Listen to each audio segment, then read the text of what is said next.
Welcome, everybody. Thank you all for joining us for Reach Out and Read of Greater New York's 40th Reach Out and Connect workshop. I can't believe we've already done 40 of these. And tonight we have an extra special one because we are excited to welcome back our friends at the Imagine Neighborhood to talk about supporting children's social and emotional development. That's like talking about emotions and learning to work with other people. And we're doing this by using technology. So with so many online resources, especially during this COVID-19 pandemic, we're asking, how can we make good choices about what our kids are watching and listening to? So I'm happy to introduce our Imagine Neighborhood team here. We have Scotty, we have Sherry, and we have Casey here with us. And one of their amazing additions to early literacy is a podcast that they have called The Imagine Neighborhood. So we're excited to learn more about their process of creating this podcast and learn about what parents can do to support the social emotional development now that so much of our lives are online. So I'm going to have our Imagine Neighborhood friends take it away and share a little bit about your podcast and about the work that you do. Thanks, Carrie. Hi, I'm Scotty Iseri. I'm the host of The Imagine Neighborhood. The Imagine Neighborhood is an audio podcast, and it's created by Committee for Children, which is a 40-plus-year-old nonprofit in Seattle. We make the social emotional learning curriculum Second Step. And for The Imagine Neighborhood, we took all of the great research and the experience behind the Second Step program, and we added robots and dinosaurs and a post-apocalyptic rock band. We created original stories that are designed for families, for children and their grown-ups to help build their social emotional skills. And I'd love to tag in Dr. Sherry, PhD, who is not only one of the people behind the Second Step program. She's also a character on the show. She occasionally comes on and helps us do interview episodes where we go really deep in on certain topics to talk a little bit more about social emotional learning and Committee for Children. Great, thanks, Scotty. So Committee for Children's mission is to save children thriving in a peaceful world. And to do that, we create classroom curricula or programs around social emotional learning and also bullying prevention and child safety. Second Step is based on research on social emotional learning skills that children need to help them do well in school and in their relationships with both children and adults. And in each grade, there are 4 units in the program that build on each other. And then in addition, each year is different. So children are learning progressively advanced skills as they grow up through the program.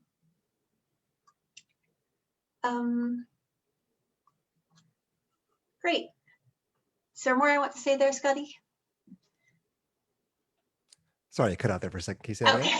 I was passing it back to you. I think I covered all the, I forgot to say that the skills we focus on are growth mindset and planning, emotion recognition and understanding, empathy, friendship skills, and problem solving. So we're really trying to combat children's social emotional skills from different angles throughout the school year. So they're learning new stuff every week. Yeah. So with the Imagine Neighborhood, thanks, Sherry. With the Imagine Neighborhood, we take all that really solid research, and we really wanted to find a way to make it easy for families to do at home. Kids are only in school for a portion of their day, and parents being a part of that social and emotional growth is really important. It's that kind of thing that often starts in the home, and maybe parents don't always have the same basic knowledge that a teacher might have about what these skills are and how to grow them. Of course, parents are experts in their own children. They know your kids really well. But with the show, we wanted to create something that families could do together, that kids could do and listen to, and families could listen, and their grown-ups could listen to them with together. And they would introduce a lot of these concepts and also give ways to practice them at home. So what we do is we have an original story. For example, we have characters who want to cross the street and get to the library. In the Imagine Neighborhood, of course, it's Lava Avenue, and the friends that are crossing the street are a dinosaur princess. And we create little hooks or little catchphrases that they can use to safely cross the street, for example. Probably a better example would be an upcoming episode, we're talking about how to deal with big changes. A lot of kids are going back to school right now, and maybe they have to wear a mask, or maybe they can't sit next to their friends at lunch. And those changes can be really hard to deal with. And so we use the catchphrase, get bendy. We have to get mentally bendy, be able to be flexible in your mind. And in our story version of it, we have a Space Marine summer camp where they have to go through obstacle courses with flaming hoops and the hallway of infinite chainsaws. And things are slightly different than summer camp this year than they were last year. And so we have our characters get bendy to try to get around those. The goal is that it's something that parents and kids and grown-ups and kids can listen to together and practice these skills through the context of a story. Stories are the way that humans have learned for thousands and thousands of years. And so having something where we can say, once upon a time, this happened is kind of our stealth social emotional learning, our way to have a really fun story that has really cool characters. But at the same time, you're that you're listening and that you're playing along, you're also getting these really important, developing these really important social emotional skills. We've learned a lot in terms of translating the lessons from the classroom into the show. In a classroom, you have direct instruction. You have teachers that are instructing the students directly in what they're doing. And our show is really a lot more play-based. It's really about finding ways to have fun and telling a story together. It's also a little more convenient for families. I'm a dad myself, and it's hard to get the dinner on the table and to get the stories read and get the bath, and at the same time, we wanted to create something that was really easy for families to do together. The episodes are about 15-20 minutes long. You can listen to them in the car. You can listen to them on a smart speaker. You can listen to them through an iPad or through any of your devices, and it's also screen free. It's a nice way to have some family time together that's not sitting around a screen. Yeah. And that was also, that fun element of it was something that was really important to us as well, that, learning at home, again, is different than learning at school. In school, things are assigned, but in learning at home, you're making an active choice to do something. You're seeking something out to do. And so with the Imagine Neighborhood, we wanted to make something that was as fun as possible to help families just make it a good time to build these social and emotional skills. It's certainly fun. I can absolutely attest to that. We had Scotty back a couple weeks ago to do a workshop with a bunch of families actually that were on our Zoom too. So we had a lot of kids interacting, and Scotty adapted one of his podcast stories for a live and interactive thing. So if you want to check that out, I'll definitely link that. You guys can have fun together, but the podcasts are also great, and they're linked in the comments as well. Now, I've got a couple questions that I'd love to hear your thoughts on. And also, if anyone's watching out there, feel free to put comments and put your questions in the comments. Even if you're watching this after the fact, go ahead, put the questions there and we'll monitor it, and we can check back with the team later on to see if they have some answers to the questions. Now, my first thought is when COVID-19 and the whole pandemic started and social distancing was the new norm, there were so many people that were turning to screens for their entertainment, less interaction. And I know interaction is so important for that social emotional development, especially when we're talking about young kids.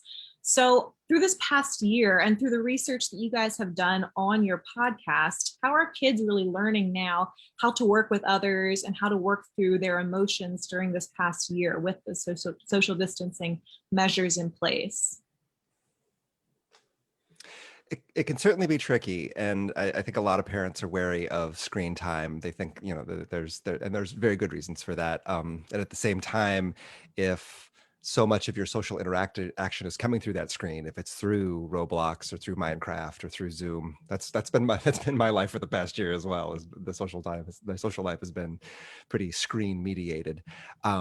But kids do have their families and their quarantine. But many families set up quarantine bubbles. I had a small group of other families that, all agreed to wash our hands and wear our masks and stay distant. But it can be tricky to start developing those. I do think though that there's some really interesting social dynamics that happen online as well. Kids have things like Roblox and Minecraft, and we actually did an episode about getting along online. The same way that two kids might have trouble sharing a toy, they might have trouble sharing a resource in Minecraft. The same way that kids might want to learn about taking turns, they can learn about taking turns in an obby game in Roblox. So there are some corollaries between some of it's not a perfect corollary, of course, but there are some corollaries between the kinds of social interactions that kids can have together in person and the way that they can manage those online.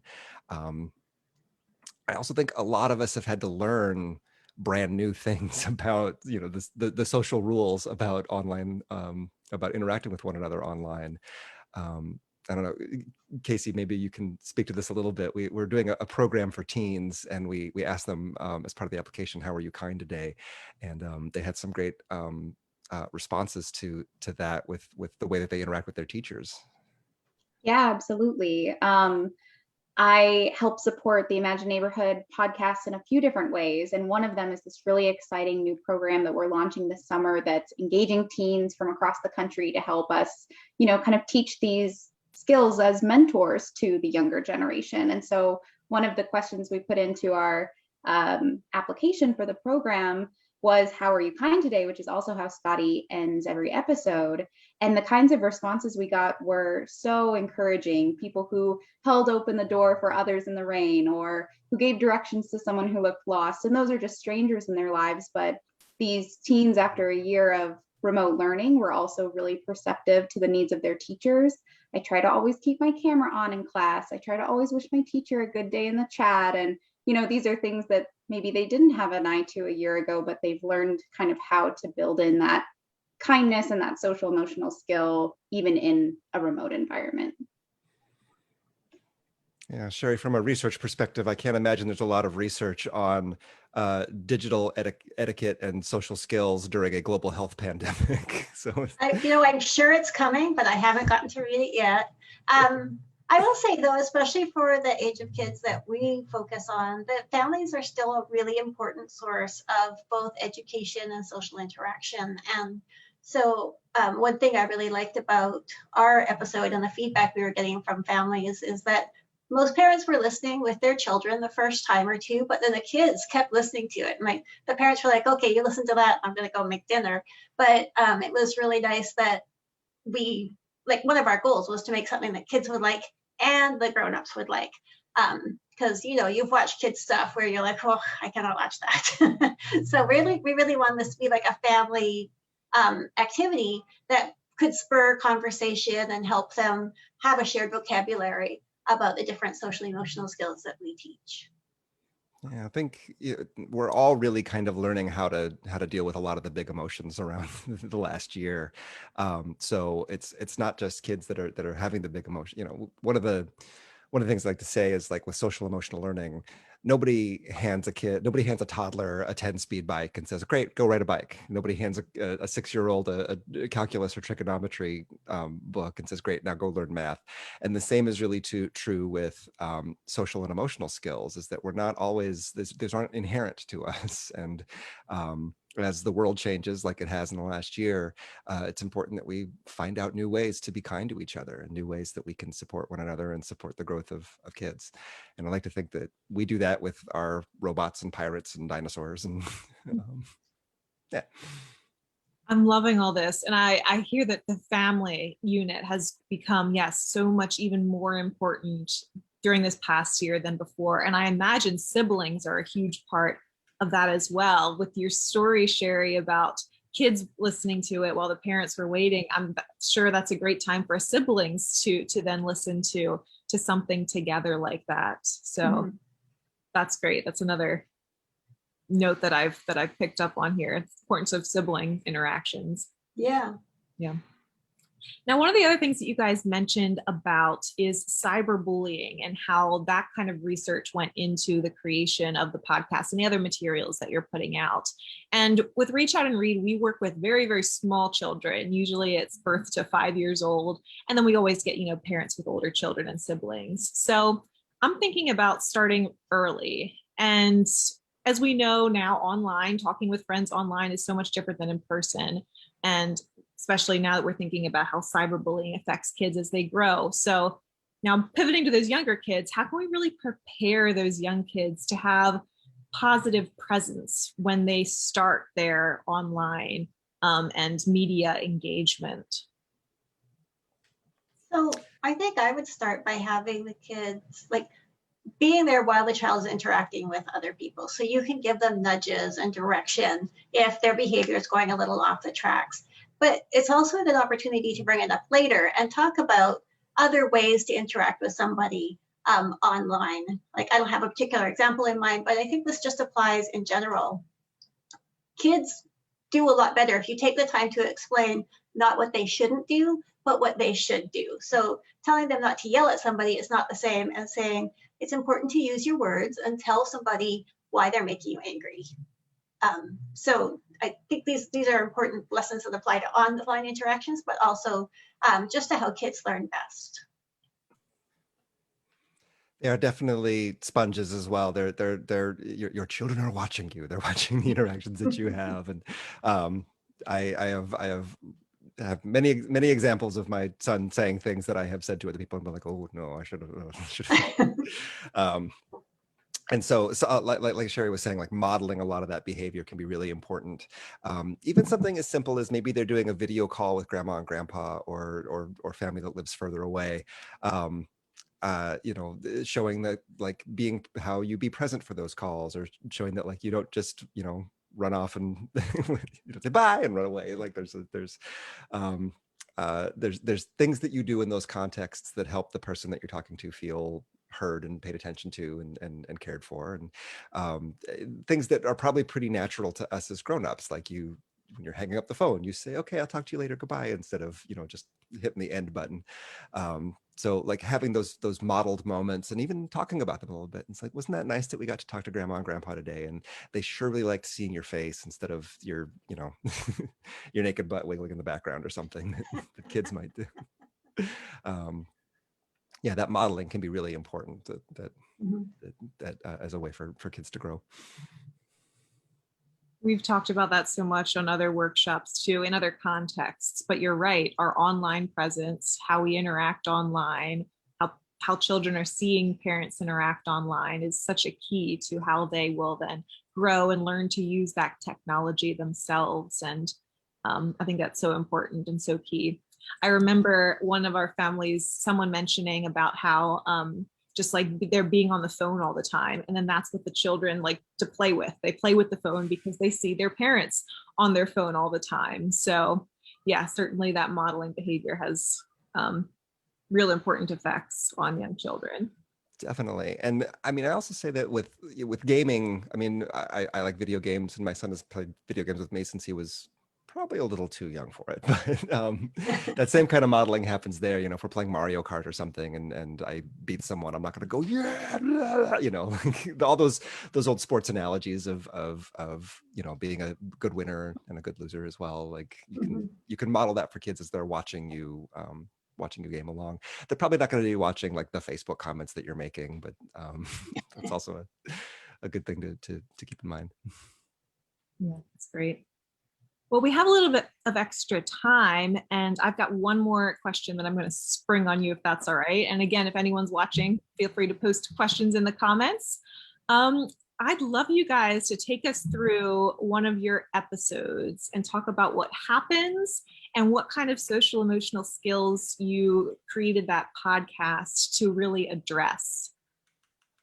And how you've made it fun too, because that's all what it's about, is just all about fun.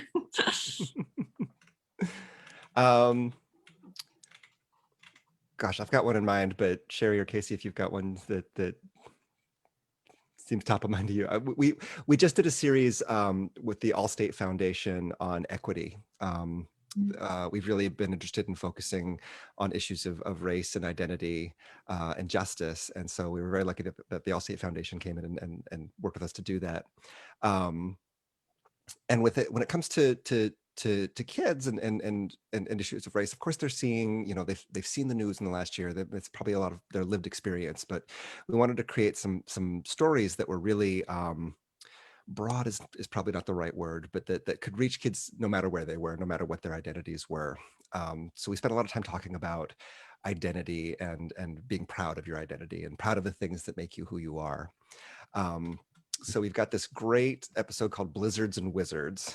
We have a wizard character named Alakazambra, and an apprentice wizard shows up, and he is horrified that the wizard character, that Alakazambra is friends with a vampire. We also have a vampire character, and he's confused that it's not part of his, isn't it part of the wizarding identity that you're an enemy with a vampire? And that's of course not true. That there's other parts of your identity that are very important about being a wizard, that you learn magic and that you're very studious, but like chasing and being an enemy with a monster is not necessarily part of that identity. So we take this idea that that who you are is very important and very valuable, but that you also have the that there may be expectations placed on you based on parts of your identity. People may look at at who you are, look at the color of your skin, look at your hair, look at your clothes, and they may make assumptions about it, but truly it's not part of the parts of your identity that are special and worth sharing, can kind of be up to you as well. In our episode, we end up like having to fight a giant frozen yogurt monster. But that we take this idea, that this core notion that you should be proud of your identity, and that there may be misunderstandings about your identity, and we try to sort of expand it and stretch it like silly putty until we've got a story that is fantastical and interesting for families to listen to together. Right, and still brings home the message about diversity and inclusiveness. And in fact, they don't fight the frozen yogurt monster; they make it a home instead. So everybody's happy in the end. Yeah. That's right. I'm so glad you brought up that episode, Scotty. That's one of my favorite ones, actually, is Blizzards and Wizards. And something that I love about it is that it distills this kind of big concept of, oh, I can't be friends with that person because, and kind of breaks it down. And we talked a lot in the production of those episodes about what are real life situations that kids are facing on playgrounds of, oh, we can't hang out with them, they're blank.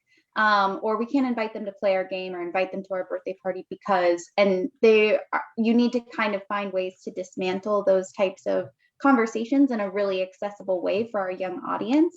And I think Blizzards and Wizards did a really great job of that. And of course, was really silly. And really Another one that may be a little more, that may be actionable as well for parents is it's an episode called Macho and the Toucan. Macho Supreme is our Space Marine character, and he is very macho, and he talks about things that are macho, like it's macho to talk about your feelings. Macho also hates birds. That's a thing we've established in the show. And he is trying to train for something, but he doesn't feel like he can do it. He's really sad about it. It's because there is a toucan that he is babysitting, bird sitting. And every time he tries to do something new, the toucan tells him, "You'll never get it. You'll never get this right." And every time Macho listens to that toucan, the toucan gets larger and larger until it is monstrous and huge. I'm realizing how many giant monsters we've had in this. But the toucan gets bigger and bigger.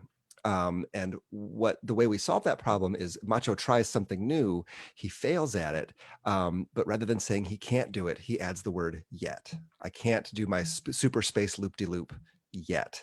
And every time he adds that yet, the toucan gets smaller and smaller and smaller until it's manageable again. And so that's one of those catchphrases that we like to throw out, is that like anytime you have that toucan in the back of your head that's telling you you won't get it right, you'll never learn how to tie your shoes, you'll never learn how to ride a bike, you'll never learn how to cross the street by yourself safely.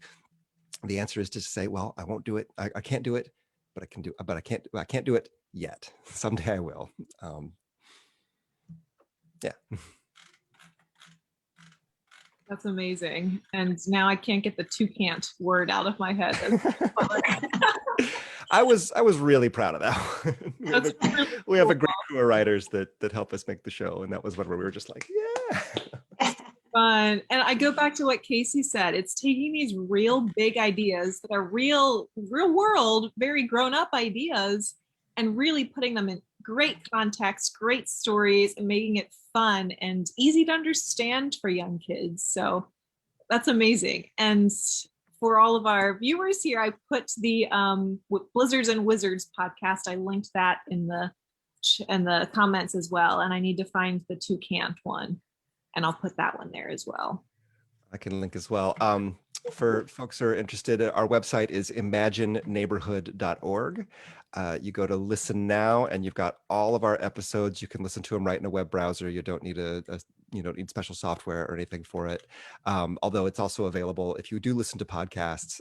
We're in Apple Podcasts and Stitcher and Spotify and all those places. If you just search for the Imagine Neighborhood, you'll find us.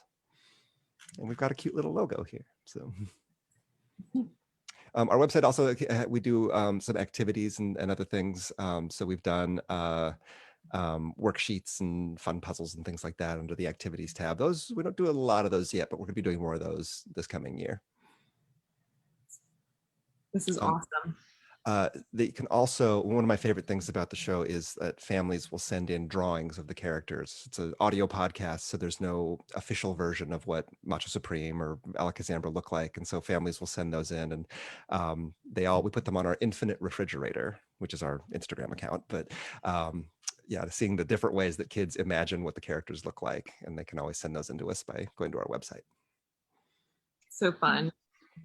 One more thing that I'd like to share is that through the website, you can sign up for our weekly newsletter. And there we share a lot of resources, not just the weeks that the episodes are launched, but also we have other fun things coming up and opportunities. And anytime we do create new activities or materials, then that's a great place to get it in one spot. So we have the newsletter sign up there on our homepage, and that's a great way to stay connected with the show. That's awesome. And as a former teacher, I have to say, as many opportunities as you can get to expose your children to learn about social emotional development, it really is a key skill that's going to help them. Just like literacy, just like math, it's really going to help them throughout their entire life. And starting now is a great time, and using tools like these, using the podcasts like the Imagine Neighborhood, it's a great way to really start with those social emotional conversations. So thanks, team, for joining us. We were thrilled to have you guys, thrilled to be able to share more about the Imagine Neighborhood, learn a little bit more about social emotional development. And as always, at the end of our podcast, we have workshops. At the end of our workshop, we always share that Reach Out and Read is continuing to do these workshops through the summer. We have read alouds on our Facebook page on Mondays, Wednesdays, and Fridays. I'm going to send a link here in the comments to our Parents and Families website, which is where we have all of these archived of workshops, all 40 of them in that trove there. So check them out. And thanks again to Imagine Neighborhood for joining us. Thank you so much. Having us. Thank you.